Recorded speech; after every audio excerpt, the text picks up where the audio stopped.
C'est l'heure? Ouais, je crois que c'est le moment, hein. Mais c'est le moment de quoi? C'est pas carré. Tu connais pas l'instant Whipsy ou quoi? Parola ai giovani ragazzi. La vida de los jóvenes. Die jung lebt. A pagani elita serdutienne. Bienvenue à tous. Bonjour et bienvenue à tous. On vous retrouve aujourd'hui du coup pour notre nouveau podcast de l'Instant Whipsy. Du coup, je vous présente nos invités. Donc Pablo, ancien syndicaliste à l'Union étudiante de l'Université Bordeaux-Montaigne. Esteban, fondateur de l'association des Jeunes Solidaires. Et enfin, Pierre, président du GEM, le groupe d'entraide mutuelle GEM TSA. Du coup, pour vous, qu'est-ce que ça signifie le mot engagement ? Pour moi, pour faire simple, l'engagement, ce serait donc de passer du dire au faire, c'est-à-dire que l'engagement, ça part souvent de quelque chose, donc ça peut ce soit pour devenir une passion. Moi, quand je suis pompier volontaire, ça je le fais plus par passion, ou sinon ça peut venir d'un manque. Pour nous, du coup, l'association des jeunes solidaires, nous, c'est parti à la base d'un manque. Donc notre objectif, c'était de combler ce manque. Très bien. Du coup, pour moi, l'engagement, c'est agir. Dans le cadre de mon activité syndicale, c'était agir pour un collectif, agir au nom des étudiants pour défendre leurs droits. Ça vient aussi d'un manque. On remplit, une demande qui est de plus en plus croissante. De la part des étudiants. Et du coup, on est là pour les aider et agir, tout simplement. D'accord. Et pour toi, Pierre, l'engagement, en quoi ça correspond pour toi, le fait de t'engager ? Alors, pour moi, c'est parti, c'est un peu historique, c'est qu'il n'y avait pas grand-chose au départ pour avoir un lieu pour se retrouver entre personnes autistes. Et du coup, j'ai voulu créer un lieu d'entraide pour que les personnes autistes aient une vie plus facile que je ne l'ai eu, parce que moi, j'ai été diagnostiqué à 15 ans avec un parcours un peu compliqué. Ok, donc finalement, toi, le mouvement qui t'a poussé à t'engager, c'est surtout qu'en fait, à la base, il n'y avait rien, quoi. Voilà, il y avait des assos comme Autisme Land avec qui on travaille et tout ça, mais il n'y avait pas vraiment de lieu identifié pour se retrouver entre personnes autistes. D'accord. Et Pablo, toi, c'est quoi vraiment qui t'a motivé ou l'événement qui t'a dit, tiens, là, je vais m'engager ? Je pense que, alors c'est peut-être pas que le mien, ça doit être partagé avec l'ensemble des étudiants en université. Quand on arrive dans cet espace très émancipateur, qui est moteur en fait de l'engagement, que ce soit associatif ou même syndical, c'est ça qui m'a donné envie d'agir pour les autres. Et aussi, bien évidemment, pendant les premières années, il y a eu les mobilisations pour les retraites, pour éviter que ce soit à 64 ans. Et du coup, ça m'a poussé à agir plus concrètement, plutôt que rester spectateur, en fait. Ok, donc c'est vraiment... Et d'ailleurs, ce souvenir pour les retraites, c'est vraiment, pour toi, ça a été un moment décisif. Ouais, ça a été le déclic, en fait. C'est de là où je suis passé de simple étudiant à militant. D'accord. Et toi, Esteban, du coup, c'est quoi l'événement qui t'a poussé à t'engager dans le secteur associatif ? Moi, il n'y a pas eu vraiment d'événement. Moi, c'est un peu plus comme Pierre. Je viens de la campagne profonde. Et on avait du coup les Jeunes Solidaires, ça partait d'une envie de justement, un lieu où on peut se retrouver. Nous, on trouvait ça un peu délicat que, comme on habite dans une petite ville, on ne puisse pas profiter de toutes les infrastructures des grandes villes, qu'il n'y ait pas de bus pour nous amener. Du coup, on est parti de ça pour faire des diagnostics un peu de territoire. Et c'est pas un événement précis, c'est plus un... D'accord.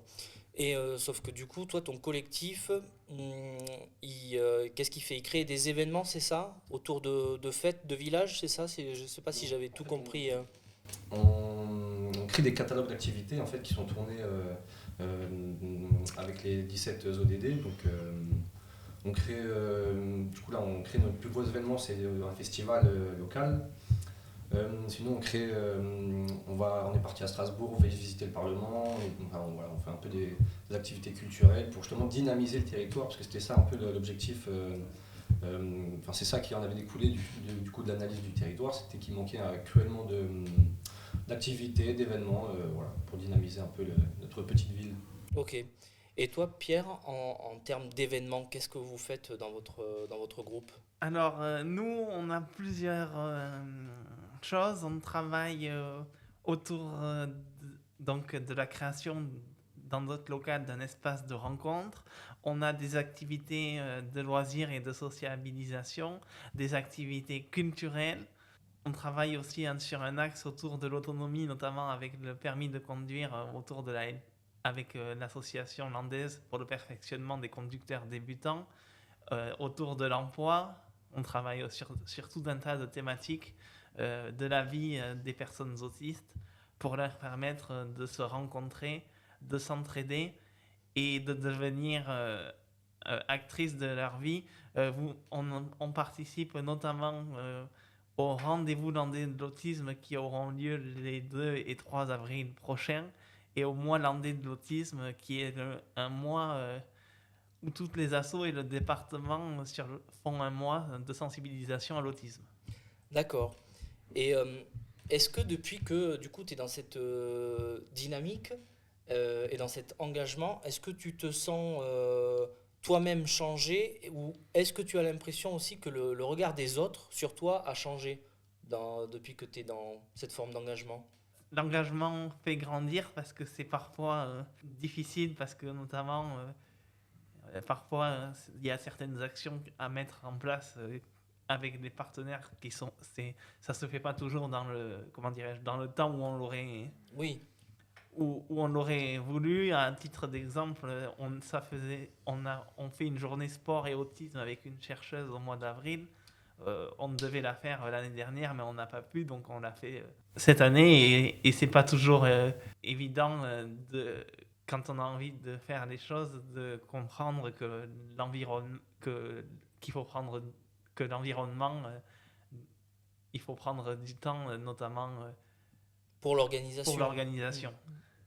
Et du coup, toi, Pablo, alors peut-être plus sur un aspect, je dirais, pas psychologique, je sais pas comment t'expliquer, mais du coup, le fait d'être un peu, tu sais, dans ce catalogue, parce que là, on a 2 personnes qui sont du secteur associatif, et toi, c'était plutôt le côté, l'engagement syndicaliste. Est-ce que ça crée quoi, en fait, cet engagement vis-à-vis du regard des autres? Qu'est-ce que ça crée? Pour certains, de l'aide, dans le sens certains sont heureux que les syndicats existent, etc. D'autres un peu moins. Il y a eu peut-être un changement vis-à-vis de certaines entreprises ou d'autres qui peut-être peuvent être un peu plus peuvent faire peut-être un peu plus attention. Frileuse. Voilà, sur l'attitude, etc. C'est ce que j'ai ressenti en tout cas sur d'autres associations, surtout quand j'étais à Montaigne, où j'avais un peu la casquette syndicaliste et associatif. Pour l'ensemble des autres associations, je pense que j'étais vu un peu comme le syndicaliste plutôt que le responsable associatif. Et du coup, ça a freiné sur peut-être des projets, je ne sais pas. Heureusement que j'avais mes camarades, là je pense à Julie, qui était un peu plus la représentante de l'association auprès des autres associations et qui a fait un gros travail sur... l'association tout simplement, et qui a permis de casser ce truc de cette association est liée à un syndicaliste, du coup attention, voilà. Très bien. Et toi du coup Esteban, alors, tout à l'heure c'est très intéressant, tu parlais des ODD et on n'a pas précisé ce que c'était, alors juste pour que les gens qui nous écoutent sachent ce que c'est les objectifs du développement durable, c'est bien ça? Et du coup il y en a 17. Du coup toi, cette forme d'engagement, qu'est-ce que ça a apporté concrètement, personnellement? Qu'est-ce que ça m'a apporté? Ça apporte déjà beaucoup, sur le plan personnel, plein de choses. C'est-à-dire que moi j'ai été coprésident un temps de cette association. Ça apporte, on apprend à travailler en collectif, on apprend aussi à hiérarchiser un peu les priorités sous pression, parce que comme il a dit Pierre tout à l'heure, c'est compliqué de tout gérer parfaitement. Il y a souvent des choses qui se passent mal, qui se passent pas du tout, donc s'adapter aussi. Et puis sur le plan professionnel aussi, ça permet d'ouvrir des portes aussi. Je n'ai pas encore passé beaucoup d'entretiens d'embauche, mais je pense que le peu que j'ai fait, ils sont assez satisfaits du fait que on écrit une association, qu'on soit coprésident, ça donne un peu une confiance ça me professionnalise en fait en quelque sorte. Mais parce qu'en fait, je pense que ça doit apporter des compétences de gestion, compétences de relations sociales avec les autres, etc. etc. Donc, ouais, c'est intéressant. Et qu'est-ce qui, vous, dans votre engagement, peut-être le premier qui veut répondre, je sais pas, vous a rendu le plus fier? Un événement marquant, vous vous êtes dit, tiens, on a réussi à faire ça, c'est quand même, je suis content, tu vois. Tu veux commencer par en parler, Pierre? Peut-être? Oui, donc déjà, c'est d'avoir créé le groupe d'entraide mutuelle, parce qu'il y en avait un, mes grands-parents habitent à Oloron-Sainte-Marie, donc je suis allé voir celui de Pau, et créer un groupe d'entraide mutuelle, j'en suis très fier, parce que c'est pas évident, parce qu'il faut...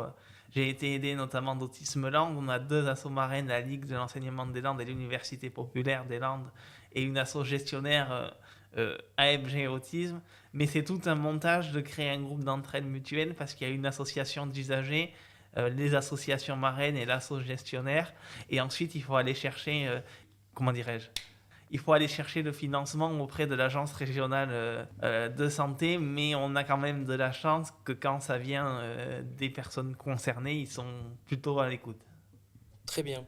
Et donc, c'est intéressant parce que de ce que je comprends en fait de vous trois quand même, c'est cette création à la fois du côté syndical et du côté associatif, elle vient aussi j'ai l'impression moi, en palliatif en fait, de choses qui n'existent pas au départ.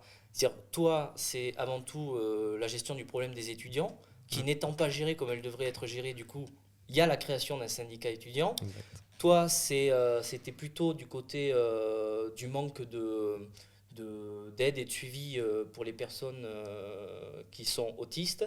Et pour toi, du coup, c'est plutôt dans nos territoires ruraux, un manque de dynamisme local, notamment pour les jeunes. Donc, c'est intéressant. Est-ce que tu peux, peut-être, Esteban, nous parler des problématiques liées à la ruralité et pourquoi, en fait, du coup, c'était intéressant de savoir que ton association permet une dynamique rurale, mais pourquoi, qu'est-ce qui n'allait pas en fait dans nos territoires ruraux à la base pour les jeunes? Bon, déjà, c'est bien connu que dans les petites villes, on a un accès à la culture qui est moindre. Nous, par ici, on n'a pas de musée, on n'a pas de monuments historiques, on n'est pas, on n'a pas de choses qui nous permettent un peu de nous cultiver autant qu'en ville. Donc déjà, ça faisait partie un peu de nos objectifs, c'est-à-dire que on permet aussi l'ouverture à la culture, à la connaissance. Et puis, en dehors de ça, il y a aussi les aspects un peu sociaux aussi. Faire que les jeunes se rencontrent, quoi. C'est ça, parce que nous ici, comme on n'avait pas de bus, par exemple, pour aller en ville, par exemple. Ah oui, d'accord. Et donc, si ce n'est ton bus scolaire qui te ramène chez toi, après, qu'est-ce que tu fais chez toi? T'es tout seul. Donc nous, c'était aussi un peu ça. Donc c'était comme créer donc, l'ouverture à la culture, à la connaissance et au social et à la rencontre. Ok. Et du coup, toi, ça a été quoi pour toi, du coup, l'utilité du syndicalisme étudiant? Pourquoi il faut du syndicalisme étudiant, du coup? Le syndicalisme étudiant est primordial. Comme tu disais, chaque chose naît d'un manque. Et pour le cas des étudiants, c'est un manque de moyens, que ce soit pour les universités ou pour les étudiants eux-mêmes, d'un manque d'infrastructures, d'un réel besoin en fait, d'être aidé. Pour le syndicalisme étudiant, ce qui est très utile, c'est tout simplement déjà une assistance du collectif étudiant avec ou contre, par exemple, une administration qui peut mettre mal en place certaines choses. Par exemple, là je pense à des procédures sur les violences sexuelles qui ne sont pas uniformisées sur l'ensemble des universités, des aides ponctuelles qui ne sont pas aussi uniformisées sur tout le territoire. Et du coup, nous, c'est vraiment aider les étudiants sur leurs problèmes qui, certains sont individuels et d'autres sont collectifs, et de faire en sorte que ces choses-là s'améliorent.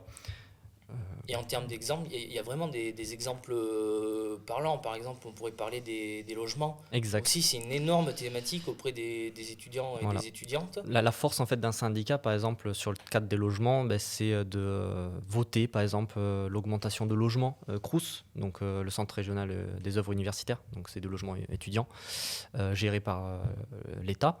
Et dans certaines antennes du CROUS, là je pense surtout à la Bretagne, petit coucou à l'Union Pirate qui réussit beaucoup. Sur le gel des loyers, sur vraiment l'amélioration du cadre de la vie étudiante et qui font en sorte que, par exemple, le loyer n'augmente pas tous les ans, tous les 2 ans, qu'ils améliorent l'offre alimentaire aussi auprès des restaurants universitaires et aussi qui améliorent la vie en général au sein de l'université.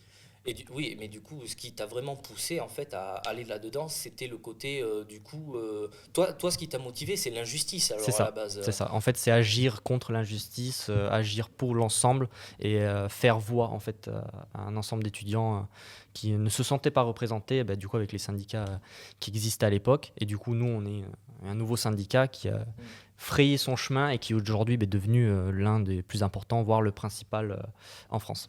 Donc un moteur d'action où on est vraiment passé entre guillemets de la colère liée à l'injustice où tu la transformes en un activisme C'est ça. Au sein du syndicat. Vous, est-ce que c'est une question d'injustice? Est-ce que c'est une colère que vous avez à la base? Tu vois, tu peux avoir plusieurs émotions qui te poussent à agir. Lui, c'est plutôt du coup le côté, la colère de l'injustice. Vous, c'est quoi plutôt qui vous a poussé en fait à vous investir là-dedans? Moi, je trouve que du coup, pour mon asso, il y a aussi cette forme un peu d'injustice, différemment, mais voilà. Pourquoi nous, on habite en campagne, on n'a pas le droit de s'instruire autant que ceux de la ville? Donc c'est un peu aussi une forme d'injustice. Après, pas que, il y a aussi cette volonté de se retrouver. Alors moi, c'était surtout, comme je le disais, pour que les personnes autistes n'aient pas un parcours aussi compliqué que le mien. Donc on essaye de les accompagner parce que il est vrai aussi qu'on a, avec les personnes autistes, des difficultés liées à l'isolement et à la ruralité. C'est-à-dire que déjà, ce sont des personnes isolées de base, mais si en plus de ça, elles n'ont pas le permis et qu'elles sont dans les campagnes, c'est beaucoup plus compliqué. Ça rajoute un frein au fait de sortir de chez soi. Oui, mais c'est hyper bien parce que du coup, on est vraiment sur des profils où on est tous dans une thématique hyper différente et en même temps, le moteur de l'action reste l'injustice, quoi. C'est-à-dire, il y a quand même une base commune qui est super intéressante. Et du coup, du début de votre engagement, est-ce qu'il s'en est suivi après, je dirais, une forme d'engagement supplémentaire? Est-ce que vous a poussé à plus vous engager? Par exemple, je prends un exemple concret, il me semble que toi, Pablo, tu as été syndicaliste, c'est une forme d'engagement, mais ensuite tu as aussi été président de l'association Aquitalia. C'est ça, en même temps que le syndicalisme, du coup j'ai commencé avec la vice-trésorerie, en accompagnant de façon limitée, parce que j'étais plus sur le domaine du syndicat. Et sur la suite, j'ai pris un peu plus, force sur l'aspect associatif. Donc j'ai un peu plus développé ça en devenant du coup président de l'association des Italianistes de Bordeaux-Montaigne, donc Aquitalia. Par la suite, j'ai aussi rejoint un camarade avec Youth Talents, qui est un programme, qui est une association qui a pour but de faire des échanges, de la coopération avec d'autres pays. Donc, c'est des projets internationaux et extranationaux. Et aujourd'hui même, je suis service civique à la Maison de l'Europe des Landes en tant que gestionnaire de projet. Du coup, c'est tout un ensemble. Ça a augmenté au fur et à mesure. J'ai pris goût en fait à agir, tout simplement. Et je travaille de plus en plus sur l'aspect associatif. Donc c'est vraiment l'engagement a entraîné d'autres formes d'engagement en fait. Exact.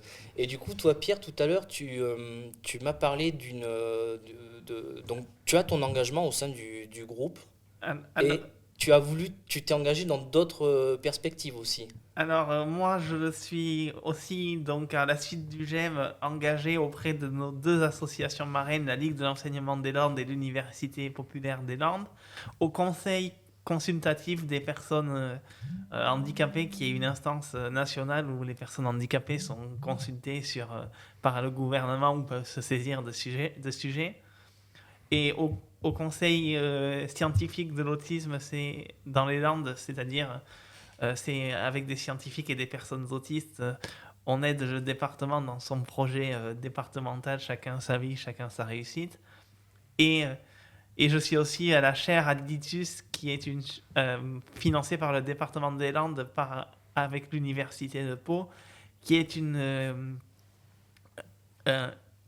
recherche scientifique pour l'accès aux droits communs des personnes handicapées, et c'est copiloté par une chercheuse et le président du Conseil national consultatif des personnes handicapées. Et à chaque fois, pour la chaire Aditus, comme tout le reste, c'est mixte dans le conseil scientifique, moitié scientifique, moitié personnes en situation de handicap. Très bien. Ah oui, tu as vraiment un emploi du temps très chargé du point de vue de l'engagement. Alors, très bien.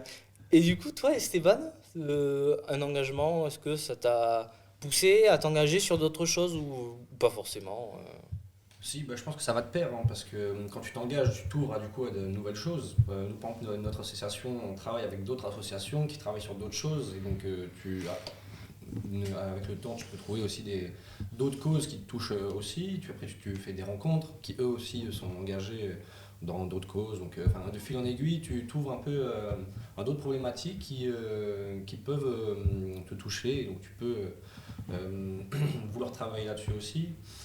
Et puis, comme il a dit tout à l'heure, tu trouves un peu un sorte de... Enfin, t'es content en fait de faire tout ça, parce que tu vois, en plus quand tu vois que ça change un petit peu, quand ton association marche et que tu vois que ça amène quelque part, t'es un peu content de toi, donc forcément ça te pousse à vouloir continuer, à vouloir en faire plus. Donc oui, je trouve que l'engagement amène l'engagement, oui. Mais du coup, cette cumulation d'engagements les uns sur les autres, ça prend énormément de temps, on est d'accord? Globalement, ça prend pas mal de temps. Donc, du coup, est-ce que vous aspirez dans le futur, par exemple, à avoir une forme d'engagement de par laquelle vous allez pouvoir en vivre, ou est-ce que vous envisagez de travailler à côté, quoi? Peut-être, Pablo. Bon, on va pas se mentir, on est un peu obligé de travailler. Oui, voilà, d'accord. Si on ne travaille pas, on ne paye rien, on vit pas dans ce monde-là. Le mieux, ce serait de lier les deux, faire asso et travail. Oui. Je pense que ça peut être bien. On peut être salarié du secteur associatif. Et après, effectivement, je dis ça, mais il y a beaucoup de monde qui travaille et qui sont dans le secteur associatif. Toutes les personnes qui aujourd'hui ont des associations d'un peu de tout le monde travaille, donc on peut faire les deux. Ce qu'on peut pas faire par contre, c'est avoir 40 associations et un travail. Ça, malheureusement, à part mal gérer l'ensemble des associations, je vois pas qu'est-ce qu'on peut faire de plus. Du coup, effectivement, oui, on peut lier les deux. Après, effectivement, je pense que nous jeunes, on a la chance de pouvoir s'engager sur plusieurs fronts. En tout cas, je dis pour ceux qui ont la chance, parce que malheureusement, pas tout le monde a le même cadre de vie. Et qui fait que on peut s'engager sur plusieurs fronts. Et après, au fur et à mesure, tout le monde le sait, on n'aura peut-être qu'un seul, plus le travail, voire les deux en même temps, je sais pas. Et du coup, est-ce que vous arrivez au moins à avoir du temps pour votre vie perso ou pas? T'as du temps pour ta vie perso, Pierre, ou pas? Alors, oui, je trouve du temps. J'aime bien le soir regarder des séries, faire cuisiner des gâteaux, etc. Mais c'est vrai que la frontière est parfois poreuse, parce que ceux avec qui on est, pour mon cas, engagés dans l'associatif, sont aussi devenus des amis. Et donc... parfois, quand on se retrouve en dehors de l'association, il faut faire attention, parce qu'on peut avoir tendance à en parler. Toi, oui. Il y a peut-être une période de ta vie, où tu as été très très sollicité. Oui. Est-ce que ça... Oui, ben, ça a impacté, hein. Je pense que c'est simple à dire. Ça impacte. Être trop sollicité, ben, ça pousse à s'effacer soi-même. Et la seule solution, c'est de reprendre les rênes de sa vie. Donc, je ne vais pas m'étaler trop là-dessus en disant qu'il faut lâcher des fois. Faut passer à autre chose. Donc là, côté syndical, je ne le suis plus parce que je ne suis plus du tout à l'université Bordeaux-Montaigne. Pour Aquitalia, il y a un nouveau bureau qui a pris les rênes. Et aujourd'hui, en tout cas sur le côté associatif, surtout maintenant, il y a WIPSI en tant que service civique et Youth Talents, où j'ai encore des liens forts, où nous sommes amenés en fait à travailler beaucoup plus sur des projets internationaux. Ok. Et toi, la vie perso, ça va? Oui, quand on est un collectif et qu'on sait travailler ensemble, après, c'est vrai qu'il y a quand même... En fait, ça dépend un peu des moments. Il y a des moments qui sont quand même très chargés parce que nous, du coup, on travaille, on est financé par les subventions. Il y a des moments où, tu vois, les subventions, on doit écrire tous les projets. Et il y a des moments qui sont quand même assez intenses. Il y en a d'autres où on se relègue plus. Mais oui, c'est vrai que les deux marchent bien ensemble. La vie perso et la vie associative marchent quand même relativement, en tout cas pour moi, ensemble. Oui. Eh bien écoutez, merci à vous tous pour cette très belle interview de vous tous. Merci d'avoir assisté au podcast de l'Instant WIPSI. Merci Pablo, merci Pierre, Merci. merci Esteban. Merci. On vous dit au revoir et on se dit à la prochaine pour un nouvel épisode. Au revoir. Au revoir.